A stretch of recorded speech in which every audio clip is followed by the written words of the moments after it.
ladies. I can say it in one gentleman.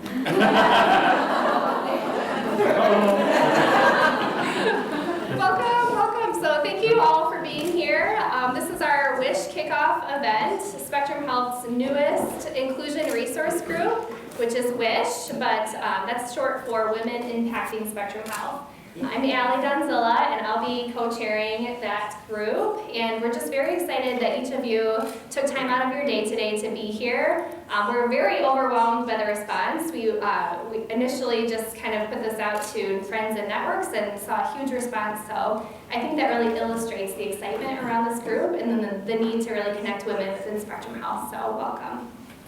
And I'm Elise Mathos. I will also be serving as the co-chair for WISH. And like Allie mentioned, there's such a need for this group, and if I can speak on behalf of the board, I think a lot of us have been asking for a women's resource group for a while now. So diversity and inclusion really hurt us.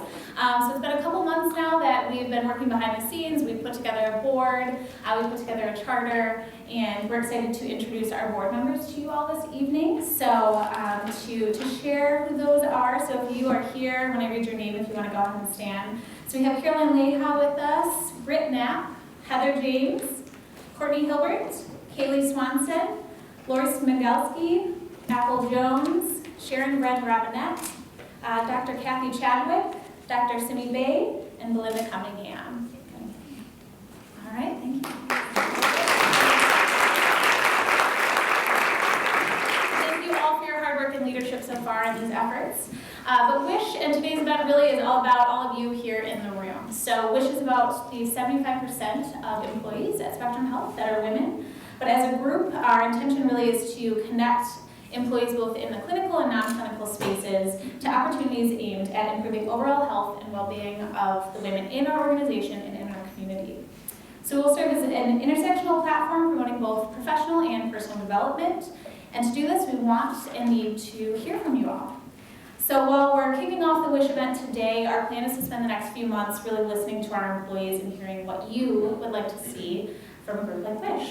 So we know that there are many different types of women that carry diverse and unique identifiers, that serve in a variety of different roles here in the organization and face many different challenges. So we look forward to those conversations with all of you. And to kick off those conversations, we're going to start with our event today, which includes our first initial conversation with Ovell Barbie and Gwen Sandifer, who really will share their vision for this group. And then from there, we have a panel of 4 amazing women who are spread throughout the organization. So I cannot wait to hear from them for the panel. And after is really going to be that portion where we want to hear from you and deepen those conversations, and that will be held out in the atrium. It's kind of just an opportunity to question and answer. So if you have time today, we'd love to hear from you that way as well. So I'd like to take some time and introduce Ovell Barbie. Ovell has been at Spectrum Health for over 3 years. Ovell serves as the Senior Vice President of Human Resources and also has a unique title as Diversity Officer for Spectrum Health as well. So please welcome Ovell Barbie.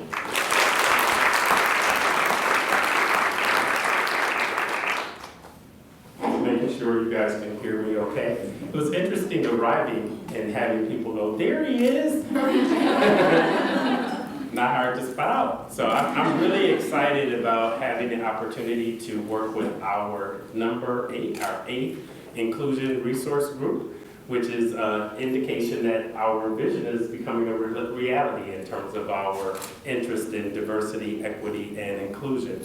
I was named a diversity officer for Spectrum probably about 4 or 5 months ago, and Tina described my role as in a blog that didn't get published, but I had an opportunity to take a look at what she said. She said, I see Ovell as a key collaborator across the system and within the community. And what I like about the role is that I have an opportunity to engage with leadership and advocate on behalf of all of you. So I look forward to the recommendations that come from the WISH IRG. And one of my objectives, a lot of my close friends, when I was named the diversity officer, a lot of friends said, wouldn't it be great if organizations didn't need a role like yours? And I said, yeah, absolutely. It's not reflective of the current state, but that would be desired state, is that I would potentially work myself out of a job. And so I am really pleased to introduce you to Gwen Sandifer, a woman that I have worked closely with the past 3 years. She commented when I was interviewing the multiple times that I came back. I remember her seeing me at the Starbucks saying, "They're still not done interviewing you yet?" That's the deal. So we've kicked off a great relationship. Gwen has been with Spectrum Health since 2015. Prior to joining Spectrum Health, she spent more than 10 years at St. Mary's. Her educational background includes Indiana University, where she obtained her bachelor's, and then she got a little smarter and got into the University of Michigan, where she obtained her master's. Lots of key accomplishments here: ensuring community value, optimizing the value of governance, excellent operations, minimize capital spend, and top decile patient throughput, which is fantastic. In terms of on a personal note, Gwen throws the very best themed parties. She likes to laugh and make sure that although we handle business, that there's a fun element in the workplace. She is a proud wife and mother. She is a runner. She takes really good vacations and is compassionate about our patients and our community. And in terms of community, she is on the following board: the Michigan Health and Hospital Association, Junior Achievement of the Michigan Great Lakes, and Heart of West Michigan United Way. So without further ado, I will introduce you to Gwen Sandifer. I'd like for there to be participation, so if everyone can please stand up.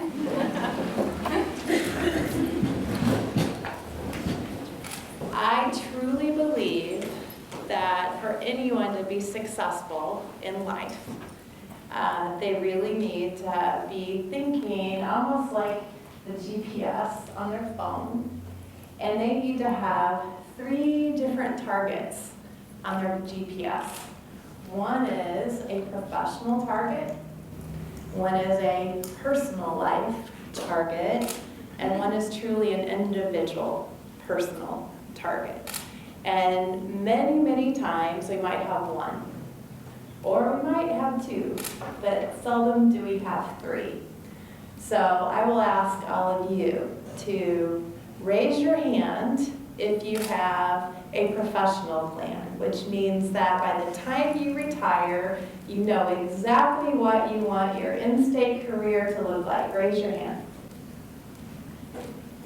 All right, if you don't have a hand raised, go ahead and sit down. If you have your hand raised, please continue to stand. If you also have a personal life plan, by the time you retire, you know what you want to be doing personally with your life. Raise your hand. All right, those of you standing, don't have your hand raised, please sit down. Now, those of you that are still standing, do you have truly a personal plan for your health, for your wellness, for your well-being, for your spirituality? Do all of you standing have that 3rd plan as well? Yes? Okay. If you have your hand raised, stay standing. For those of you that don't, please sit down. Okay, these wonderful ladies have all 3 of those in mind. So we'll start. Would you mind just giving an idea? What are your 3? So my 3 personal goals are, from a career standpoint, I am at an age where my goal is to mentor and sponsor other women and minorities, particularly in their careers, and continue to grow professionally in my the type of position that I hold. On my personal life, I think my professional life is always about having a good, solid family. I have 3 children, and my goal is to be a grandmother. And I have tried to set up my kids. It's not working. As an individual, I'm always a continuous learner, so I'm working on my as we speak. I turned in my prospectus for my dissertation, for my doctorate, and so I'm really excited. And one of my end goals is to teach at some point in time. So getting my doctorate is a personal goal, as well as, achieving happiness, which I do through, both my involvement with my family and my spiritual work. Wonderful, thank you. Let's take one more. My professional goal is to move into working with ethics, and as we adopt emerging technologies, particularly artificial intelligence and exponential technologies. So helping people realize the ethics of that, whether it's in medical or to society. My personal goal, as for personal professional goal, is to help make sure that I had the privilege and honor of standing on the shoulders of giants to my parents, and I want to be able to help and uplift other people. So professionally, that's starting a fund in my mother's name. Well, fortunately, both my parents have passed away, but my mother passed away because her dreams were not realized. And as far as health, I've been on this health journey for a year almost now, and since December lost 20 pounds. And my work is to just be healthy and eat, with the exception of the half a brownie that I do. Everything in moderation. Thank you all. So, for me, it's taken a long time. I'm generally one of those type A people. I always wanted to be in healthcare. And I'll tell you, I always wanted to be in healthcare because I had a mother who was very chronically ill growing up in behavioral health. She ended up dying by suicide 13 years ago. I had a grandfather who was misdiagnosed in a rural emergency department, who I ended up being the person by his side for the last week. And I personally had my own traumatic event and was misdiagnosed in an emergency department. So all those things occurred about me personally. I'm from a very small town in southern Indiana called Boonville, Indiana. Yes, there is a place called Boonville. And yes, there are about 6,000 people there.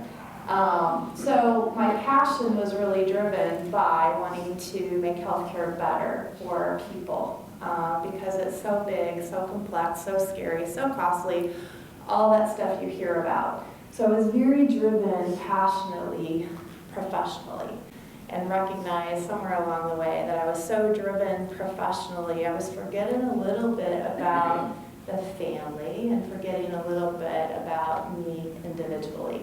So I have to, and I would advise all of you also, to really look at those three things continuously.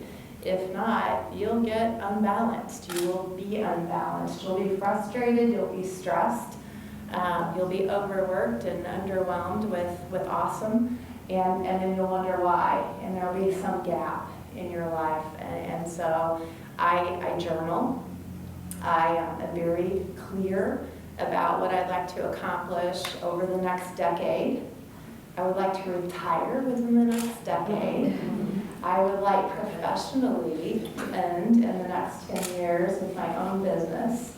I'd love to be an executive coach because I'd like to help all kinds of people like you, but also because it helps me to talk to all kinds of people. None of us know how to get through this life alone, nor are we made as humans, as individuals who can truly go through life alone. So how to figure out how to connect and how to have that right community is very important to me. So executive coaching, I hope, is my future profession.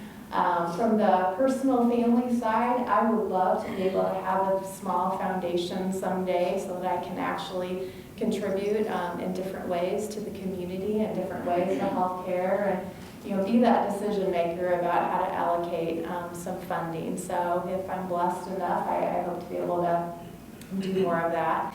And then personally, I very much, a year ago said, what I've been doing with diet obviously isn't working, and so I need to change something. So I did change my diet, and I also started to be more intentional about closing those 3 bands on my I1 all the time. And, have been able to make significant progress in losing 30 pounds over the last year. But I also said it's not enough. And I really am trying more to be mindful and to really think about mindfulness in everything I do, whether that's true meditation or whether that's just being very intentional and deliberate about things and being more in the moment. So that might sound like I'm talking out of both sides of my mouth because I'm talking about goals and journaling.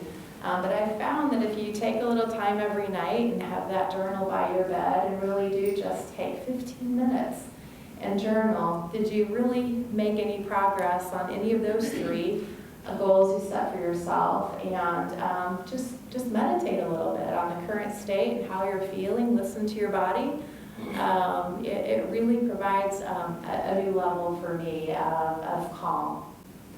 A book I like to read and I like for you to write down, Bob Chapman wrote a book called Everybody Matters. And for me, it was really powerful because this is an older gentleman who's run companies, bought up very small manufacturing companies all over the world. And about 10 years into his buying up companies and turning them around, he recognized that anytime you are part of leading a company in a town or a city or a metropolitan area, generally those people that are employed by that company have friends and have family. And so every time you're creating stress in the work environment, you're then creating stress for that family because that person goes home to family and has stress then that is rubbing off on that family. And he then extrapolated that out and said, if I'm creating stress at work, that's then creating stress for families, I'm creating stress in the community. And you know what happens when you've got a stressed out community? Disease pops up, violence pops up, bad behavior pops up. And so I thought, wow, you know, in healthcare, we should really think about that. We are the largest employer in West Michigan. We are a very complex employer. We deal with hard stuff all the time. So I really try to look at what is my role in minimizing stress for the teams and trying to do good work to support all of our employees and associates so that we too can really do better in our community. So just things to think about.